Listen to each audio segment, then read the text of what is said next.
ভাই আসসালামু আলাইকুম। ওয়ালাইকুম আসসালাম। তুই গেছিলি? ভাই আপনি তো জানেন আমি অনেক সকালবেলা ঘুম থেকে উঠি। ঘুম থেকে ওঠার পর পড়তে বসেছি। না পড়তে বসার আগে দাঁত ব্রাশ করেছি, মুখ ধুয়েছি, তারপর পড়তে বসেছি। অনেক মনোযোগ দিয়ে ভাইয়া পড়েছি। তারপর আমি করেছি কি, নাস্তা করেছি। নাস্তা করার পর ক্লাসে গিয়েছি। আজকের ক্লাসটা অনেক ভালো হয়েছে ভাইয়া। আমি কিন্তু শুধু একা ক্লাস করিনি, আমার সঙ্গে নাইম, আলম আলমগীর দুজনেই ক্লাস করেছে। তো ক্লাস করা শেষ হলে আমি ফিরবো, কিন্তু ওরা আড্ডা দিবে। তো আমি ওদেরকে বললাম যে তোরা আড্ডা দে, আমি রুমের দিক যাই। এই জন্যে আমি রুমের দিকে যাচ্ছিলাম। ভাই তাহলে আচ্ছা, এত কথা বলতেছিস? তোরা জিজ্ঞেস করছি আমি কই গেছিলি, তুই বলবি ক্লাসে গেছিলাম। শেষ। এত বড় করতেছিস তুই, একদম মুখ কিন্তু আটকা দিবি। ওকে ভাইয়া, এখন থেকে আমি আপনার সঙ্গে আর বেশি কথা বলবো না। আপনি আমাকে স্পেসিফিকভাবে যে জিনিসটা জানতে চাইবেন আমি সেই জিনিসটাই আপনাকে অ্যান্সার করব। যে জিনিসটা আপনি জানতে চাইবেন না স্পেসিফিকভাবে আমি সেই জিনিসটা একদম বলবো না। সো আপনি যখনই আমাকে স্পেসিফিক আচ্ছা, আবার বড় গাছ উঠতে জানোস? এদিকে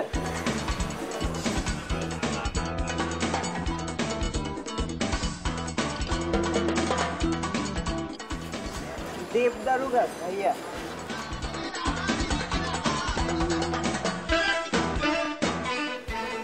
এটা গাছ না, এটা থাম্বা। এই তোরা জিজ্ঞেস করছিস? তোর না কথা বলতে না করছি? হ্যাঁ,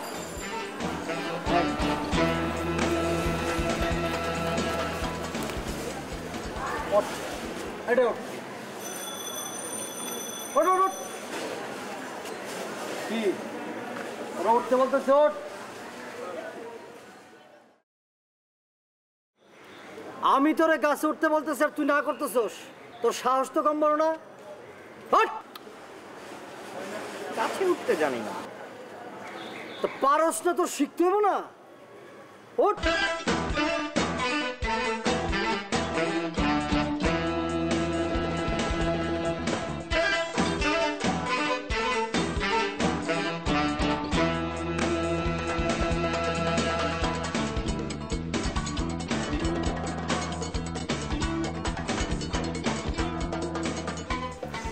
এক্সকিউজ মি ভাইয়া, সেক্ষেত্রে আমি কি ওনার একটু সাহায্য পেতে পারি?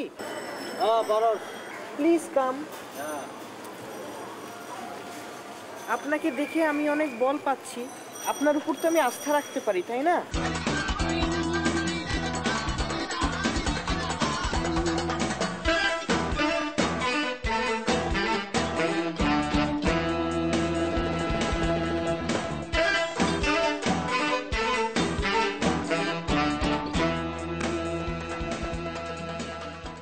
থেকে 2টা ডাব করে এখানে বসে থাকবি, ঠিক আছে? আধা ঘন্টা পর আইতেছি।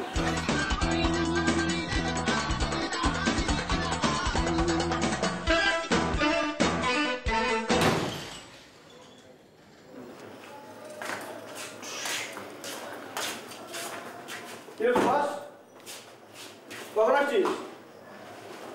হ্যাঁ, শুয়ে আছিস কেন? শরীর খারাপ? হ্যাঁ, ওঠ ওঠ ওঠ, আজকে বাংলাদেশে খেলা আছে, খেলা দেখতে যাবো। ওঠ। কি না, তুই খেলা পছন্দ করিস না? তো সমস্যা কি? ওঠ ওঠ ওঠ।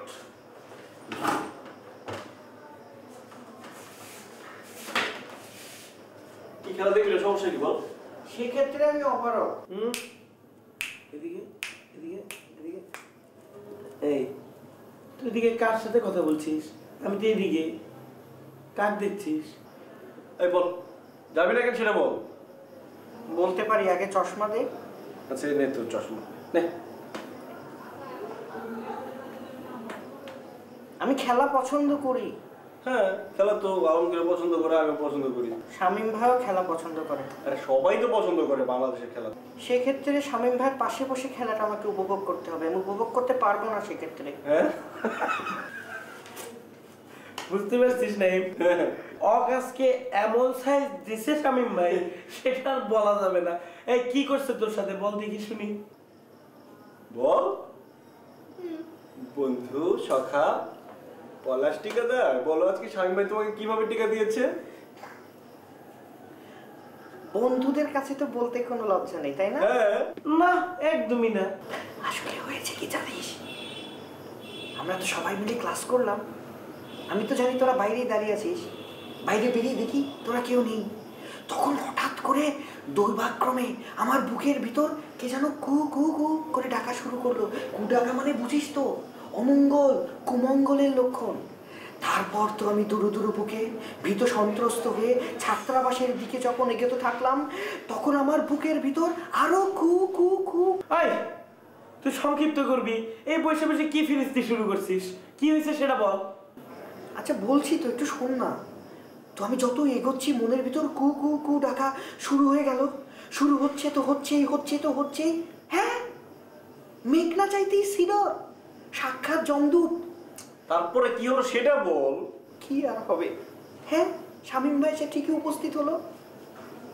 তারপর শামীম ভাইকে দেখেই তো কুডাকটা আরো বেড়ে গেল।